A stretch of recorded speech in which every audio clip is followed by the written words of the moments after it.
What's up, everybody? Welcome to this week's installment of DappRadar Meets. Before we jump straight in, I'm just going to do a quick sound check with Brandon, the CPO of Ethereum Towers. Are you there, Brandon? Hey, Ian, can you hear me okay? Awesome. Brandon is there. All right, Brandon, I'm just going to run through some normal stuff, and then I'll come back to you in about a minute's time, all right? Just wanted to check the line, make sure everything's cool. I hope everyone's doing good out there and having a good week as we hit those midweek Wednesday blues. I'm here to bring you back to life.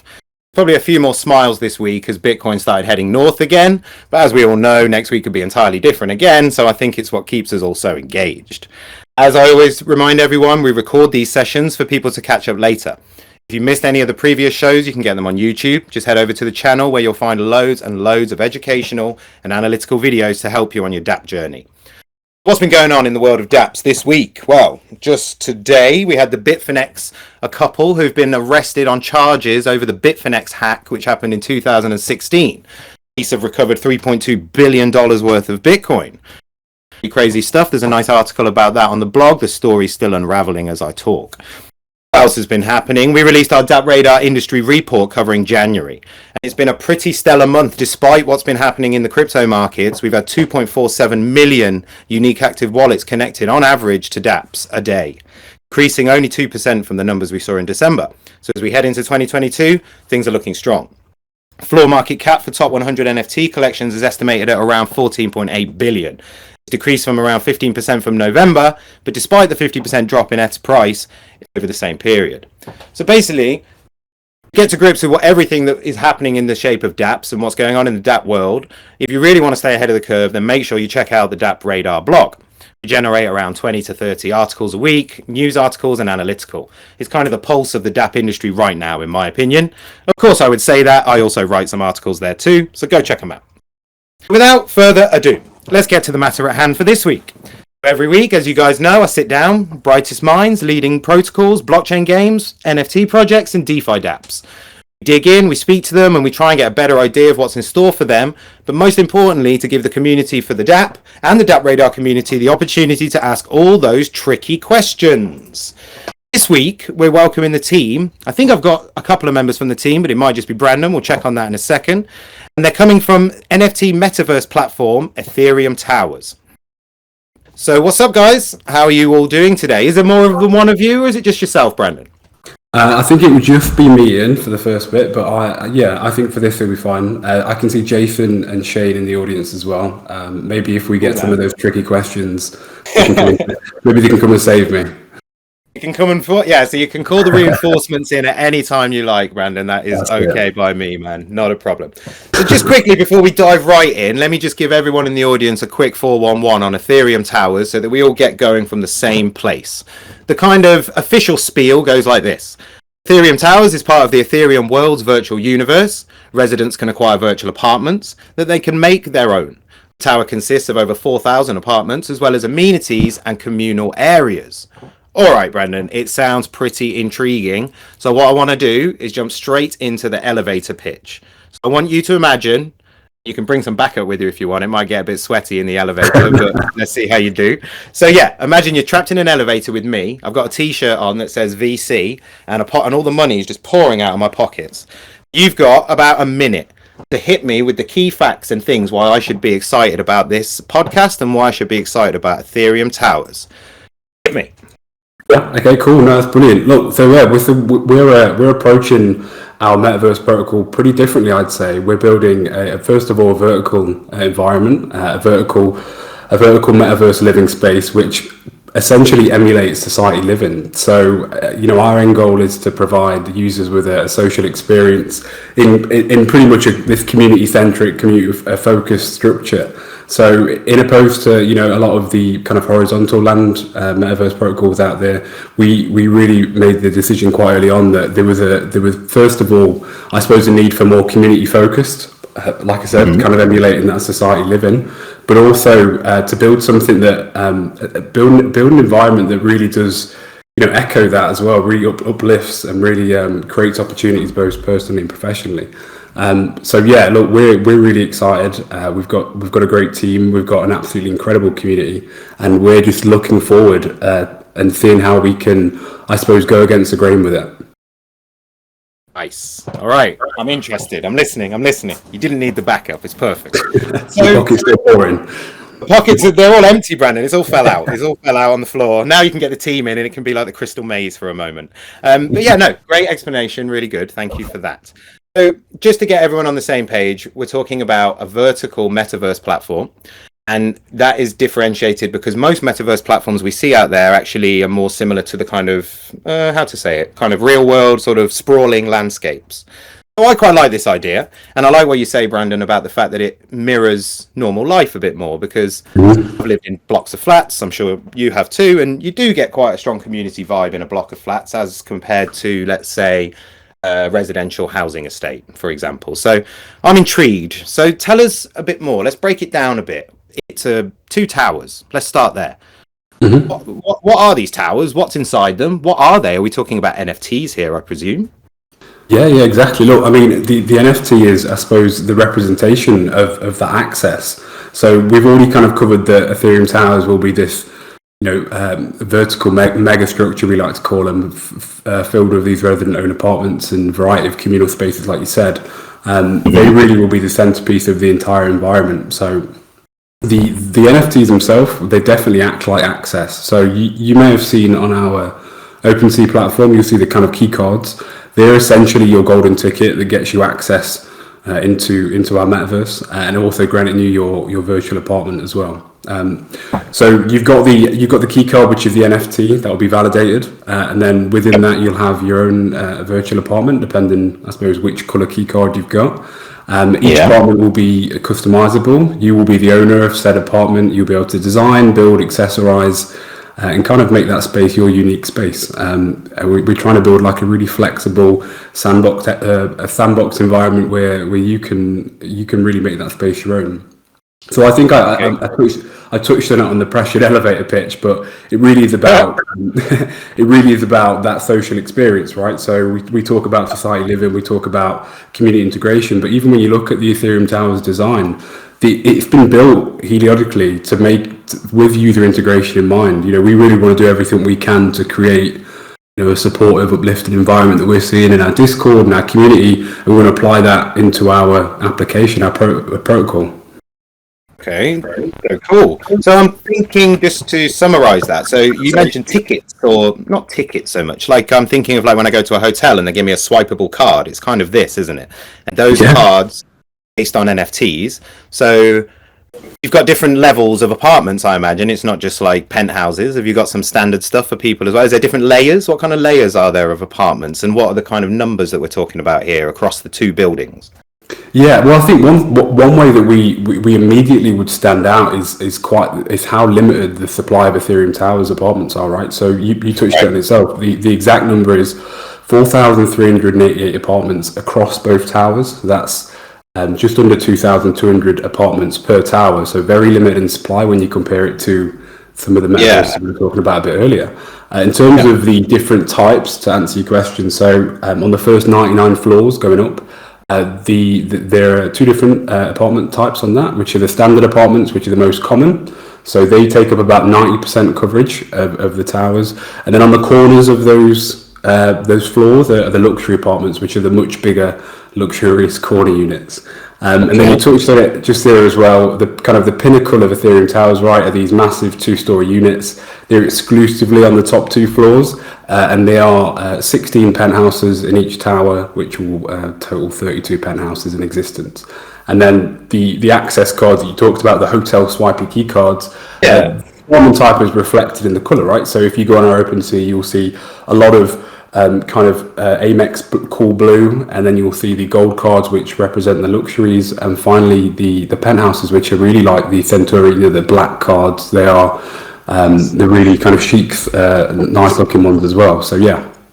Nice. So it kind of taps into that kind of credit card vibe where, you see the guy in front of you pull out his black card and you get a little bit jealous. You get a little bit jealous. Yeah, a little bit. But interestingly enough, because we're pre-prototype, right? We are very early in our production. One of the cool, interesting things we've done when we built our contracts and databases and all that boring stuff, we gave the ability for penthouse users to customize their card. So you'll see, some individuals and communities that have actually got branded penthouse card, right? So they're not just black; they're purple with their favorite NFT or maybe their brand on it, and that seems to really resonate with people as well.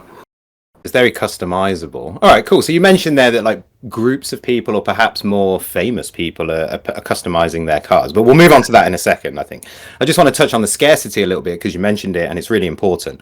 So we've got what, under 4,388 apartments now. Just for reference, most NFT collections, such as, I don't know, let's just pull one out of the air, BAYC, CryptoPunks, they are different, but they usually consist of around 10,000. That seems to be the magic number in the NFT world. And then, as you say, in other metaverse platforms, you've got CryptoVoxels, Decentraland, and they've done multiple land sales. So the land it's not infinite, but it's also much larger. So the scarcity of these is quite high, which bodes well for their value. That's the reason I just wanted to get to that bit there as well. So there's different types of apartments, different levels. So I am right in presuming perhaps that if I buy a standard apartment, I'm a bit of a standard citizen, or do I get some cool stuff too?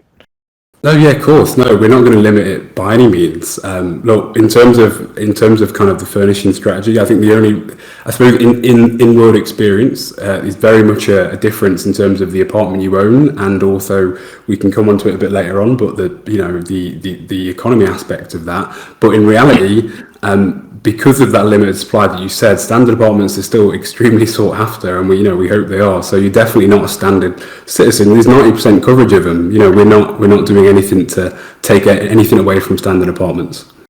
Okay, cool. So that makes sense actually. Yeah, that's a good point. All right, cool. So we've got these two giant buildings that look beautiful in the art that I've seen in the kind of mocks and things like that. Who has done the artwork on these towers? Is that something that you focused on, or are they just kind of like, your standard rectangles? Or is it something a bit more than that? Yeah, look, so it's a great question. It's really important. It was really important to us early on that we highlighted that again.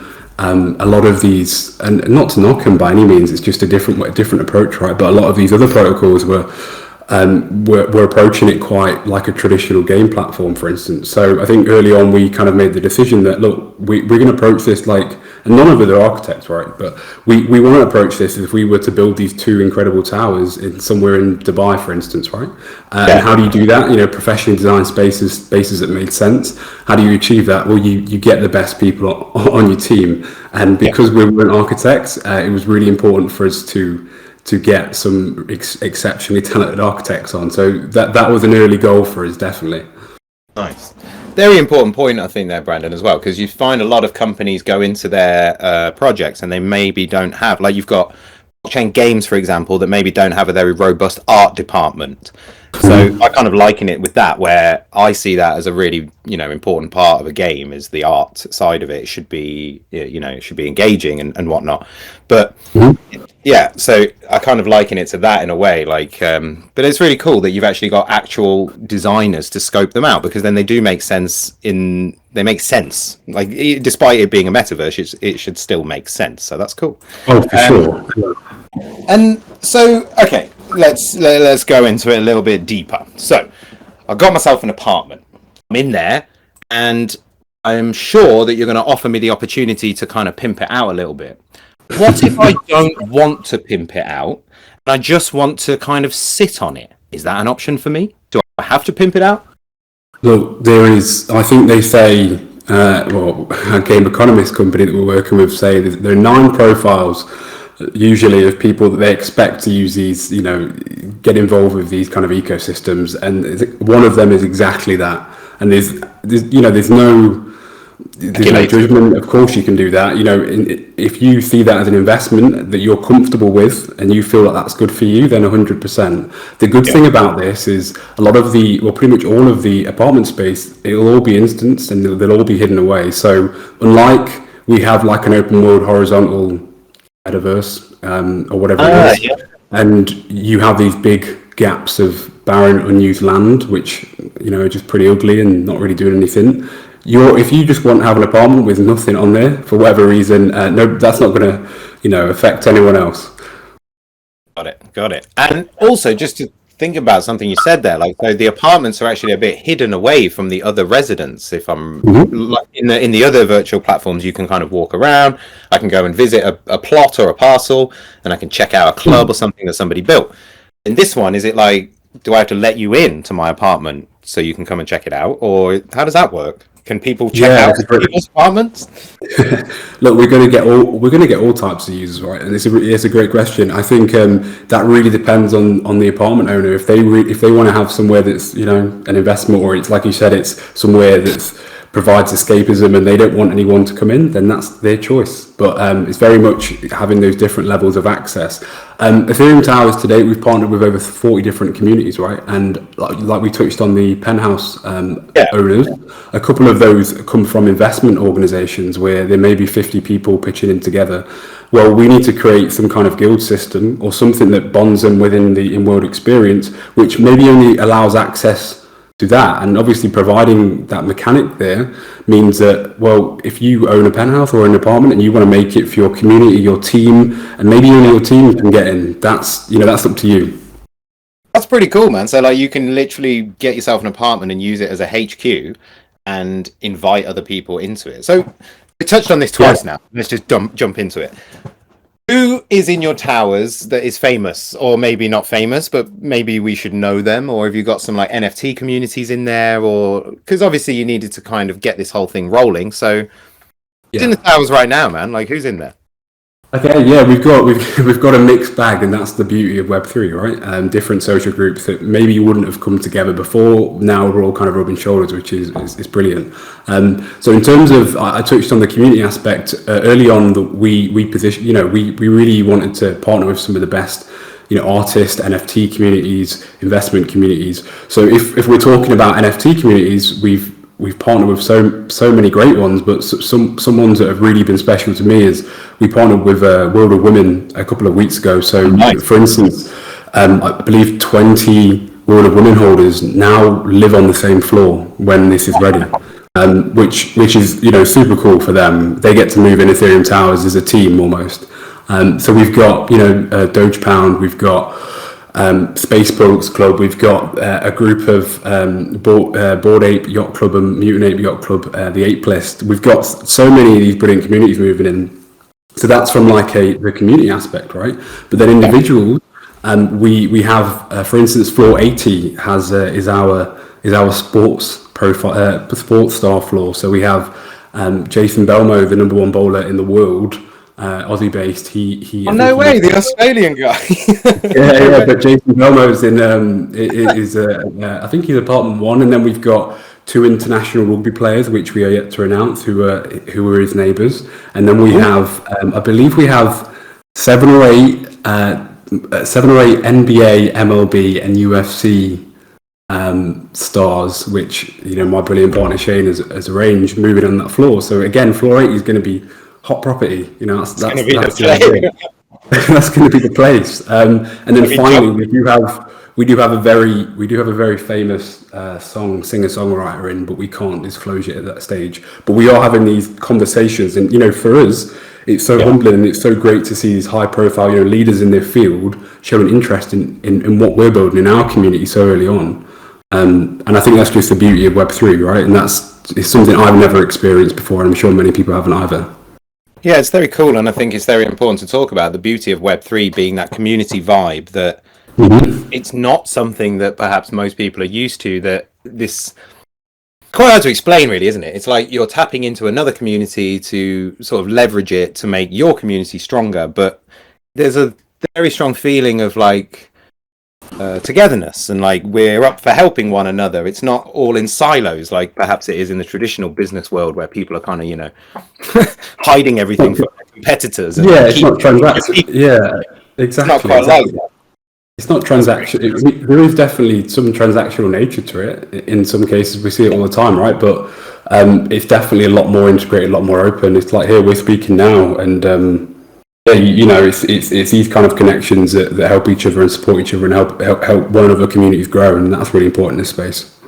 Yeah, definitely, man. And it's something I always say every week, and these guys are probably bored of hearing me say it, but like I say, that it's always amazing to speak to people behind projects.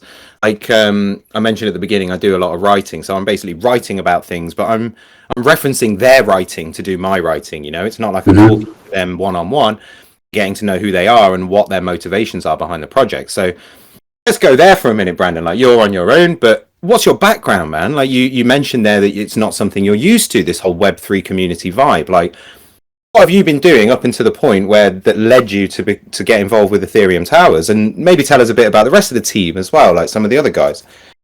Yeah, definitely. Look, we've got an incredible kind of leadership team. Not saying me, but with Jason, Shane, and Emma, they incredible individuals, and we say daily it's crazy what we've done and how we never met before this. In terms of kind of my background, I'm probably the newest guy into crypto, genuinely. I think I heard about Ethereum and Litecoin way back when, but I very much come from traditional business background. I come from kind of marketing, PR agencies background, and then got into running my own businesses. But I kind of just found myself in this space, immediately resonated with me, and then did a bit of consulting, and then somehow turned up at Ethereum Towers, knocked on the door, and Jason let me in, which was brilliant, right? And it's been great. I've had a chance to apply a lot of my experience and the contacts that I had in the traditional sense. For instance, the architects, the visualization expert, did a lot of visualization work for my product line.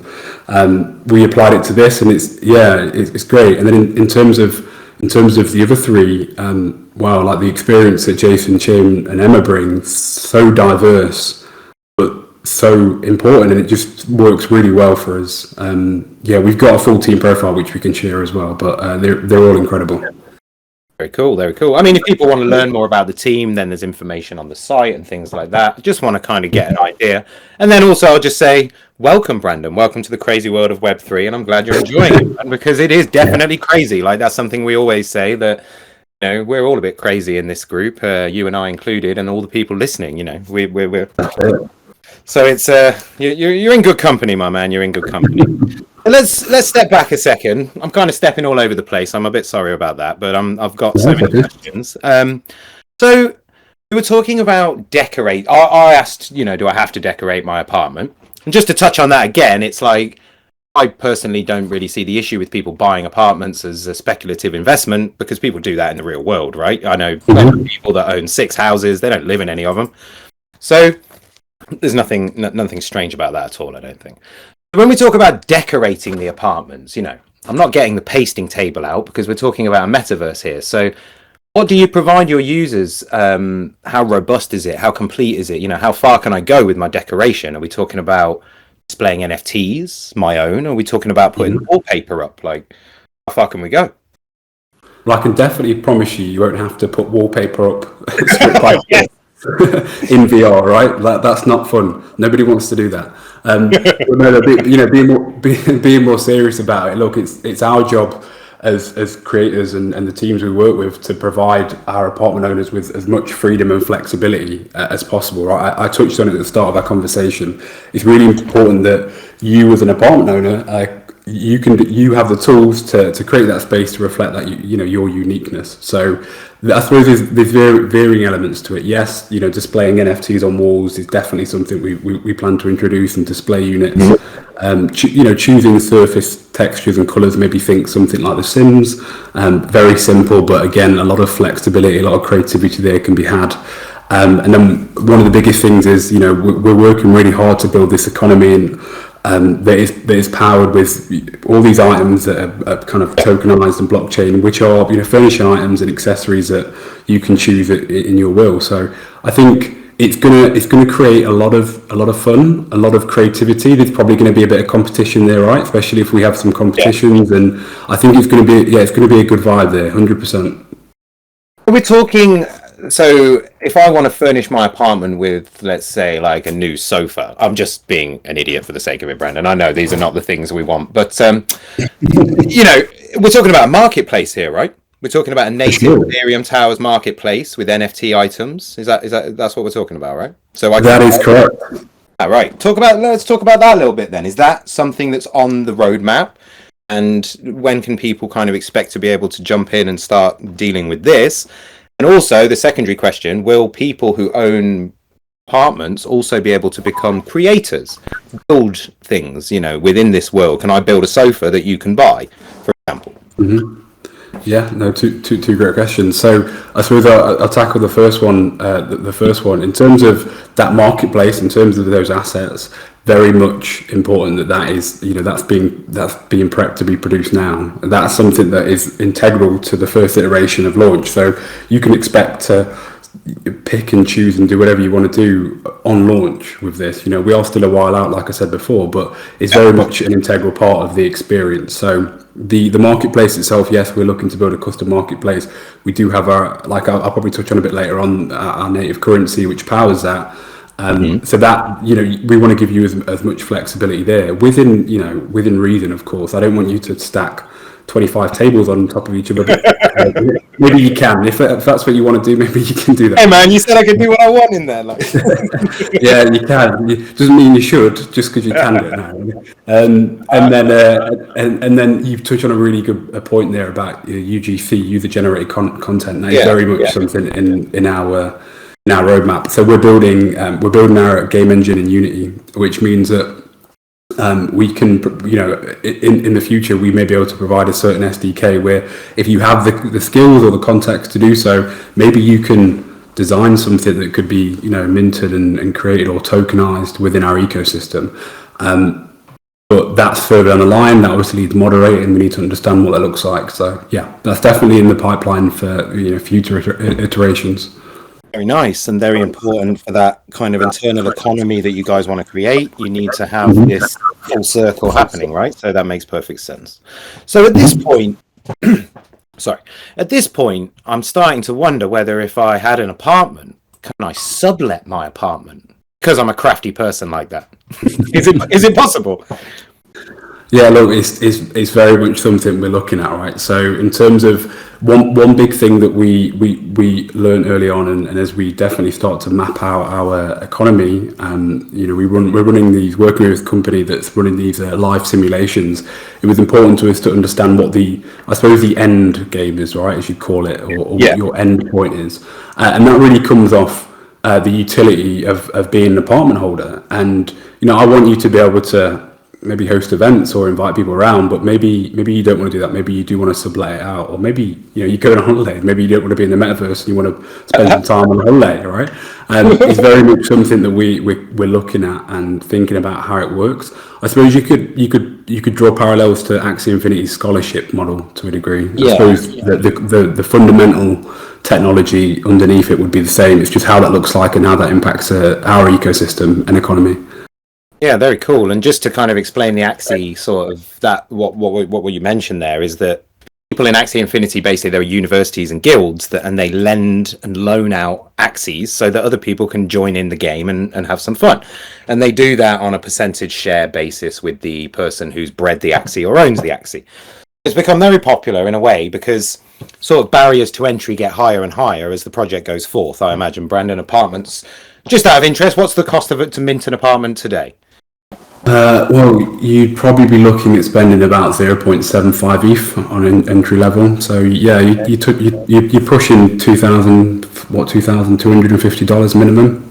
Something like that, yeah. So if somebody wanted to get involved on a lower level cost, they potentially in the future could sublet an apartment, check out the vibe, see if they like it. If they don't, give it back. Yeah, this is it exactly. Yeah, you're right. It just has to make sense.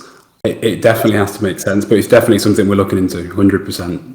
Got it. Very cool, very cool. Yeah, I mean, it's important to note as well, the Ethereum Towers is a very new project, and you're at early stages. So what we're talking about here is kind of seed round funding and investment and buying these plots in expectancy of the roadmap being fulfilled. So let's talk about... Oh, actually, I had a question, but I think we've covered it, but I'm just a little bit curious about the vertical metaverse other than the horizontal one. Two questions on it. Space required to build a metaverse in terms of the hardware required. Is it easier to build a vertical metaverse than it is to build a horizontal one? It's not. It all depends on how you divide and build it, right? There's so many different ways to optimize and do stuff, and I think you'll see it. Even though we say that, we look at some other protocols and there may be 200,000 plots of land. There's 200,000 different instances of that particular plot. So I suppose in theory is how you divide it and how you do it. As long as it doesn't impact any kind of experience from the user's side, then you want it to be as optimized as possible. The biggest thing is how many people you can fit in one space. That's really important, especially when you're building utility into the apartments, which resonates with people inviting a ton of people around to their apartment. So it's going to be very interesting to see in the future how it plays out in regards to people kind of utilizing the spaces. Like, you might have to start patrolling loud parties, like other metaverse citizens might start getting a bit pissed. Like, there could be these things to do. It's quite an interesting topic. There'll be like underground dive bars, and there'll be like the anti towers. I guarantee you that we'll have all of these like ideas of what people are going to do with them, and then there'll just be like a ton of other things that we'd fully overlooked, and that's just the beauty of being able to provide those tools to do said things. Yeah, that's the thing, isn't it? It's like you give people the tool set and then you don't really know what they're going to get up to. You try to predict, but usually we see some strange activity that we didn't think about. But no worries. Like, I think maybe if we talk again in a year's time, we'll be talking about parties you had to shut down, and maybe you've had to kick some Bored Apes out because they're a bit rowdy or something like that. Exactly. Towers themselves are based in what you guys are calling the Ethereum world's metaverse. So metaverse platform is more expansive than just the two towers, but I imagine that's more of a future concept, right? So do you want to talk to us a bit about what is Ethereum worlds and what will that be like? Yeah, well, I think just to look at what Metaverse is in general, personally, I strongly believe that Metaverse is going to change a lot of things, especially over the next, 3 to 5 years. I think it's going to change how we see our friends, family, how the way we meet new people, the way potentially how we conduct business, how we interact with brands, and so on and so forth. So I think there's a lot of opportunity there, and it's something we highlighted quite early on, that whether it's because of the limited supply or whether it is because of the limitless opportunity, if it makes sense, Ethereum Worlds really has that kind of platform to expand. The towers will be something that is, I suppose, our flagship product. But I think really, as we've got to think about it holistically, if this gains that traction and we do have a lot of users coming into this and wanting to be a part of this community, we have this platform to then expand. So, when we talk about the environment of Ethereum Worlds, like I said to you before, realistic utopian landscape, stunning views, nice scenery. We were not the cyberpunk-esque metaverse brand. That's just not our market. That's not our vision. That isn't us. But we do love the idea of the expansion to be able to build out different biomes. So if you're thinking of it, cylindrically, you've got these towers in the middle of it. Maybe we have kind of the resort world, which is on a separate floating rock, because what you guys may not know is Ethereum Towers on that central rock. The lore behind it is actually, it's kind of like the Greek city of Olympus. The idea is it is floating above the clouds. So there is definitely some fantasy elements there, but we very much draw that into the real world, and that's the balancing act. Got it. So it's more of a future thing, really, isn't it? Like, you've got to provide the space for it to expand. And I suppose that leads me to another question, because a lot of people ask about interoperability and sort of metaverse partnerships, I guess. And you see projects like Decentraland and the Sandbox. Is there a possibility that one day that Ethereum Towers may actually be inside this larger sort of metaverse platform? That there might be some I don't know how to phrase it, really, but maybe, I think you know where I'm going, where like there's a bigger overarching metaverse and then all these other smaller worlds kind of pop into there. You see something like that in the future? How incredible would that be? Yeah, 100%. 100%. I think, especially when we've got these mega giants like Meta and Microsoft building their market, their metaverses, and however that goes, make your own assumptions, right? It's super important. We talk about collaboration, we talk about partnerships. I think it's so important that we do branch out and do that. I think technology-wise, we may not be there, but there are some people starting to tackle that, and also there are some products on the market that that in theory do the same thing, right? So, you know, Avatar provided a great company called Ready Player Me, which is your social metaverse identity, which you can use in various different metaverses. So it's just that concept that's going to be expanded out, and I very much hope, and I'm sure my team do as well, that we will be a part of that adoption later down the line. Yeah, definitely. I think just to go back to what you said at the beginning about the sort of adoption of metaverses and the adoption of, let's talk about haptic suits and VR. I mean, VR has been around for a long time. People have been talking about it. And then all of a sudden, with Meta making their announcement, which hasn't gone so well for them, let's be honest, it's actually benefited projects like yours more than themselves. Actually, the stock price of Meta tanked this week as other metaverse tokens they were pumping. So I think all they're doing is kind of lending a helping hand to a more friendly version of it. But yeah, I just wanted to say that I couldn't agree more with what you said at the beginning. And I think sometimes, I said earlier, we're all a bit crazy. And sometimes when I talk to people, they just cannot get their head around the ideas that we are discussing here, that people may actually choose to spend a large portion of their time standing in a haptic suit and participating in a different type of environment. And I can see it. I can really see it.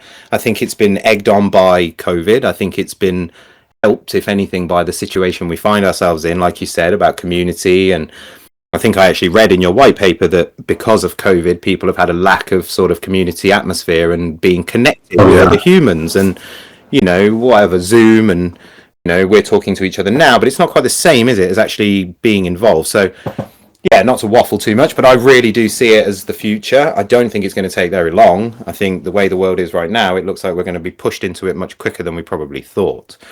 So that kind of leads me on. Sorry, Brandon, go on, man. Let's chat about this. No, I feel like similar vibe on our opinions here, right? I fully agree with everything you said. I think, like you said, you know, VR itself, market adoption has been growing year on year, but it's been expedited by the pandemic, by Web3, by, you know, Facebook, Meta, however you call them. And I think, you know, personally speaking, I'm not sure about yourself, how incredible would the space have been 2 years ago, back in March, April 2020? I would have loved to have been a part of a project at a community like this and collaborate with people like this when it was, you know, when really, really bad things were happening. So it was yeah. Well, it did seem quite, it was, I think the tech was ready and the ideas were ready, and then there was an opportunity that people latched onto, and obviously NFT hype all throughout 2021 really brought a new kind of focus into the industry a little bit. So I think we're at what's it called? What do we call them? Like a tipping point where obviously some people, I was chatting with the guy, we had the guy from Somnium Space on a few weeks ago, and he was saying how he still enjoys like smell of real air, and I agree with him. So do I still want to sit on a mountain and look at the real world. But then at the same time, he was saying he also quite likes to put his headset on sometimes and just go and hang out in Somnium and just observe. And I think people are struggling with that, but it's coming, and it's coming real fast. Yeah, and you should have the choice to do either or, right? Like, the choice is this to make, and there's no right or wrong answer. It's you as an individual what you decide. But you're right, maybe people think we're a little crazy at the moment. But hopefully that will change. Oh yeah, you know, I just think when you're inside the space and you're inside Web3 and you're inside Dapps and you're inside this whole entity, you kind of get wrapped up in it a lot and you understand it fully. So you can see how it can happen. You understand the logistics of it, and you also know that people are buying these things. You know, often people are saying to me, "Oh, who's buying these NFTs?" I'm like, "Well, the proof is here. It's in the pudding. There's billions of dollars floating around. Like, don't be silly. Like, you know." So, all right, that was pretty cool. Like, I feel like we could chat for about 3 years on that subject, because it's one that it's interesting to me, super interesting. But let's get back to Ethereum Worlds, man. So you spoke a little bit about accessing the apartments with these super cool, like, hotel cards, but these are NFTs. So let's get into the tech a little bit and talk about their Ethereum ERC-721 tokens on Ethereum, right? That's correct? Yeah, correct. Okay, cool. So how will people access their apartments in Ethereum World? How do you get in there? Do I need a haptic suit? Or is there a desktop version? What's the plan for the rollout? Yeah, it's a great question, and it's something where we're still kind of going through a kind of proof of concept, because look, VR is very, very much in the forefront of our mind, and God, we'd love to, you know, release a fully fledged VR application, but we've also got to consider usability and accessibility, like we talked about adoption. So I think we're kind of coming to the agreement that we have to look at different application types which suit our demographic, which may be a bit different to some of the other play to earn or blockchain games or whatever it is. But we do hope that, like I said, with that market adoption, that VR is picked up more and more. But it's like I said, it's very much something in the forefront of our mind. So to answer your question without waffling, I'd love if you could experience that both through either an application or a web browser, but very much so through your VR headset, something like Oculus or Vive or whatever it is. Amazing. I mean, that would be very cool. And I think you're right in saying that the tech is there, but not quite there yet. I think there's price tags attached to that also, and these things. But one thing I think will happen in the foreseeable future is that employers work will require you to use these systems in order to, why go to your office 100 miles away when you can just log in and shove your suit on? Why go to school?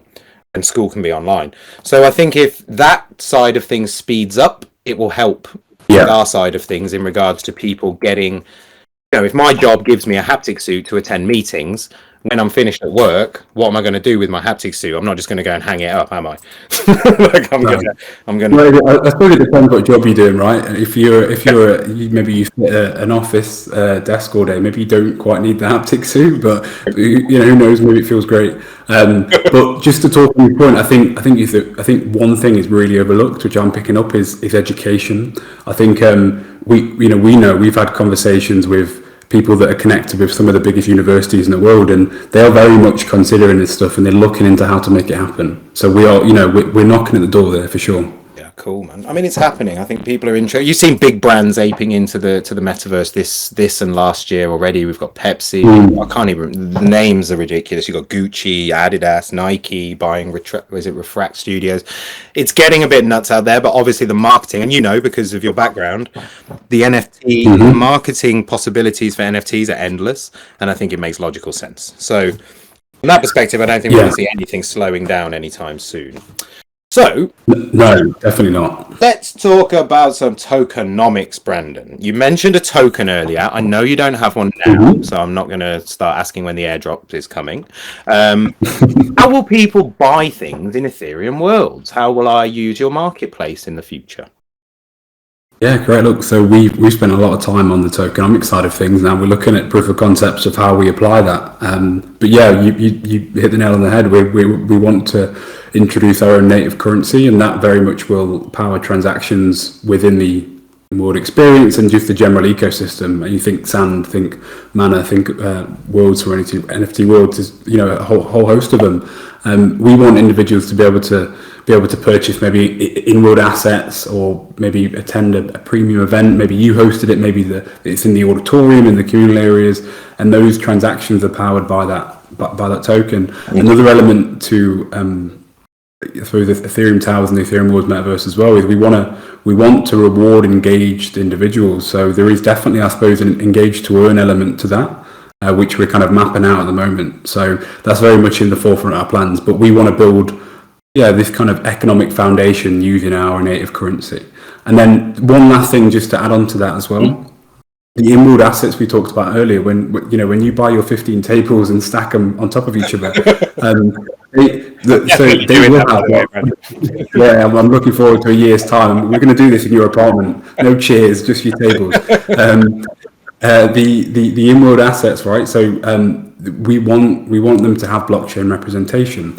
But the thing that we're battling with at the moment is kind of what that representation looks like. Not only in terms of chain, we've got layer 2 rollups with the sustainable, more environment friendly, cheaper for the user, but also what is the best user experience. I don't want you to have maybe 25 different color sofas in your wallet because you're super indecisive. Right, you don't want that. So I think we need to think of a way how we can give that blockchain representation, but also it makes sense. Just because you can put it on the blockchain doesn't necessarily mean you have to, but it's still very much part of the plan. I really like the way you're talking, Brendan, because you're talking about it from the perspective of you're in this for the long run, man. It's not we're launching this, it's all coming next week, and you can leverage your NFTs, and there's earn and there's yield, and no, I really like the way you're approaching this in a slow motion not slow motion, but in the correct fashion. And you actually touched on something there, and I made a note because it's a question I had.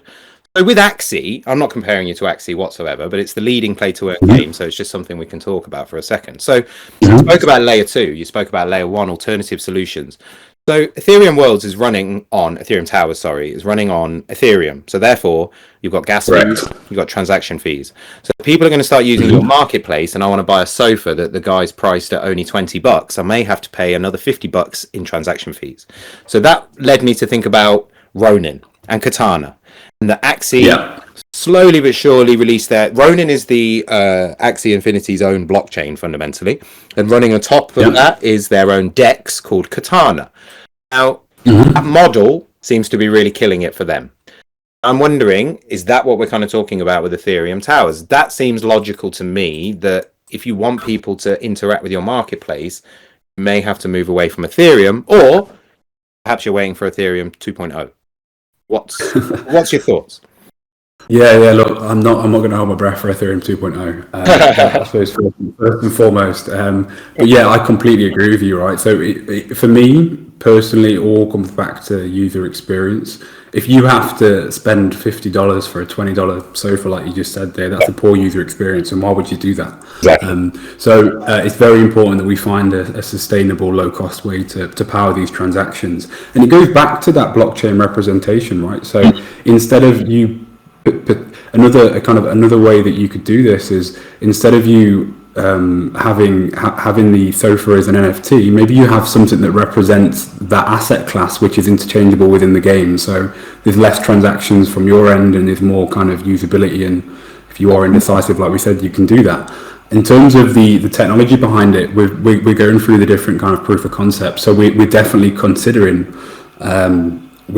different layer 2 options, and also side chains, similar to how Ronin actually did with Ronin. But again, we've got a couple of months to figure that out at the moment, and it's such a big decision. And then when you think about custom chain side chains like Ronin, the opportunities that can bring to you for expansion is incredible. But then you've got to remind yourself, don't run before you can walk. So really is, because in this space you're like, whoa, like this, you can do this.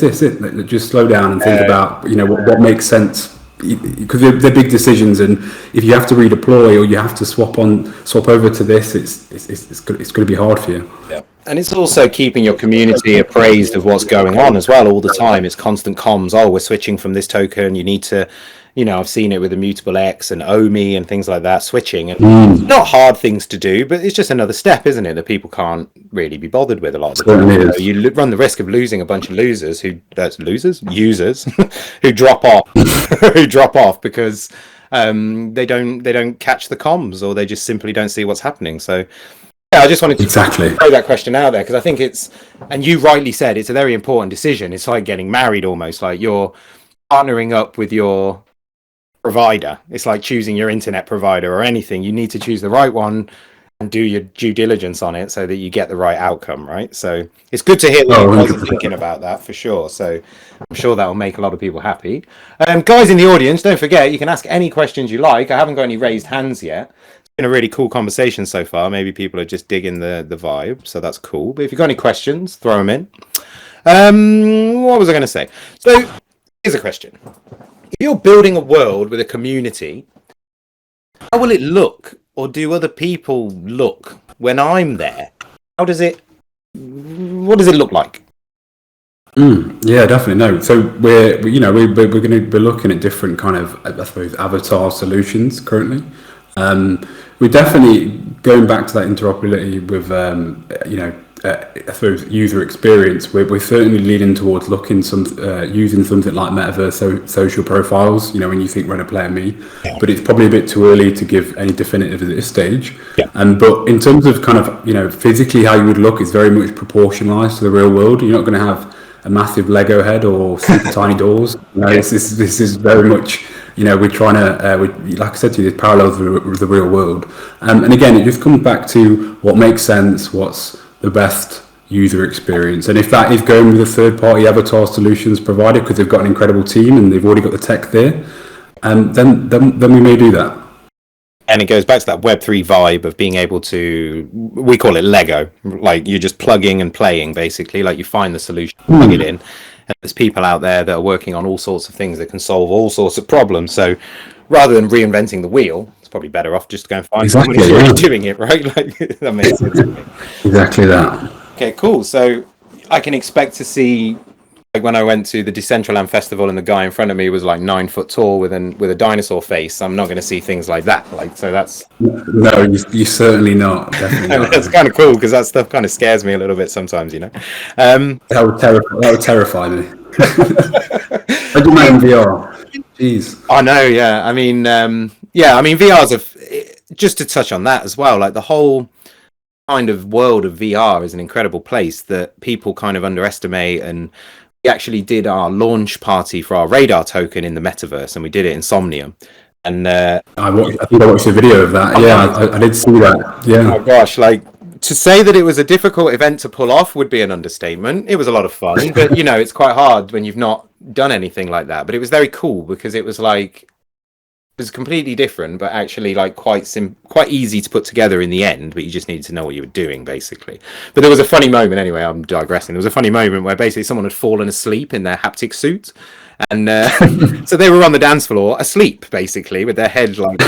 So there's all these kind of nuances to metaverses that people are not really talking about right now. We're getting a lot of chat about the kind of bad side of metaverses, but I know, yeah. I was never naive to think it wouldn't be like that. You know, let's look at other things like Second Life, and you know, these things launched 20 years ago, and the first iterations focused on like weird things, like weird stuff. So people are a bit odd, the first generation, and then it kind of changes a little bit.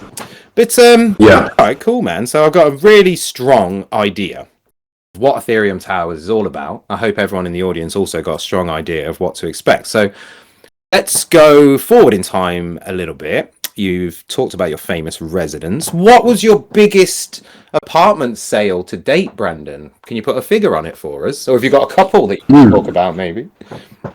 Yeah, sure. So if you remember me talking about the different apartment types and the two top floors, the pinnacle of Ethereum Towers, which are the penthouse units, those huge units. To date, we've sold 5 of those for 25 ETH each, which will be the cheapest they go. They've pretty much all been, they've all been on floor 101. All the corner units have gone, and we're in multiple conversations with both individuals and other communities as well. And if DappRadar wants one, then maybe we can chat. We can even do you a nice little card. So who knows? Our new office. So one thing I wanted to ask you, actually, I've got a couple of questions from the audience, and I'll come to you guys in a second. But one question that just came to mind there. As you go up, we talk about scarcity with NFTs, and we do a lot of reports based around the metadata of an NFT. If he's got glasses on, he's worth more than the guy without glasses, for example, things like that. Are apartments higher up the building worth more than apartments lower down the building? And also, are apartments close to some of your famous residents worth more than the ones that are not? Yeah, no, it's a great question, and there's probably a few different dynamics happening there. So it's actually flipped on its head. So in the Ethereum Towers ecosystem, the lower the apartment is, excluding the 2 top floors, which are the penthouse units, the more valuable that will be, and that is strictly down to the engage to earn multipliers we apply on the apartment metadata. So we have like our floor 1, which we used to call kind of our OGs because they were our really early supporters. Some of those standard apartments, I said earlier, it was kind of $2,000 to get in. Some of those have been selling for 10, 15,000 because of that engage to earn kind of multiplier. So they do have a pretty cool kind of custom card as well.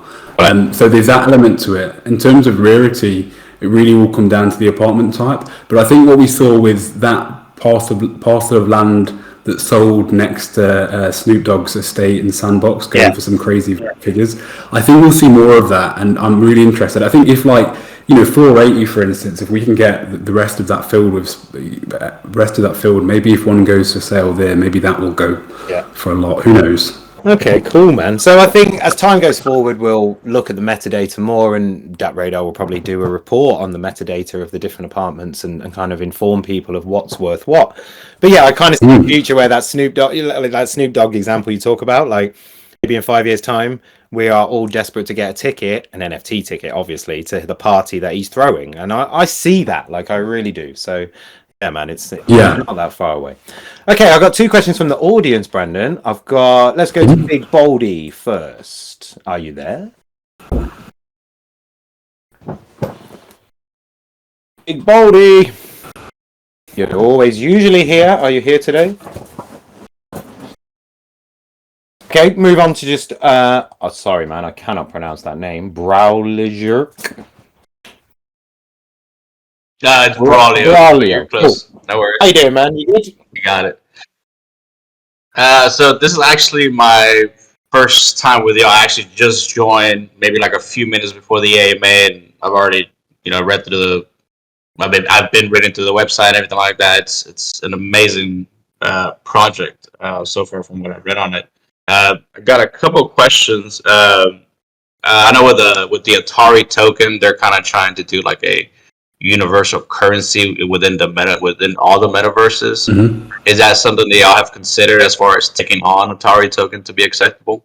No, it's not. I mean, it's not something we've openly considered. But like I said before, I think we're really open. If it makes sense for our users and it makes sense for our economy, then we would consider anything. I suppose we'll have to see how that plays out. If that's still quite early, then we'll have to see how it plays out. But anything that I suppose again creates that better experience will be something we'll probably heavily consider and move forward with. Gotcha. And then since y'all are building y'all's own metaverse, like what other, I guess, I don't know if you can let us know what other companies or what other projects are going to be built within the metaverse besides the Ethereum Towers? Yeah, no, it's a great question. In terms of projects, we have these conversations, maybe once a fortnight recently about different organizations, and not necessarily NFT organizations, right? We spoke to some real world architectural firms that have, digital IP for buildings, and they want to tokenize and they want to build their economies. And I suppose that comes back to if we run on our own chain. But for now, it really will be the focus will be on our environment, our product, our application, our community, and bringing people within that. As we expand out, and as hopefully we get to that stage where we can start expanding into these kind of outer world biomes, as we said, then we can definitely have these conversations with, maybe it is NFT projects. One thing I'm seeing as well, but is a lot of these communities that we're potentially, buying up 1 or 2 apartments for their kind of community vault. It's their hope that they can invite some of their community members to spend time within our application and our metaverse with their community members. So I suppose it's like a tower full of loads of different sub-communities using our product essentially. Gotcha. Then as far as marketing goes, like what are y'all doing to like make this blow up, to market this?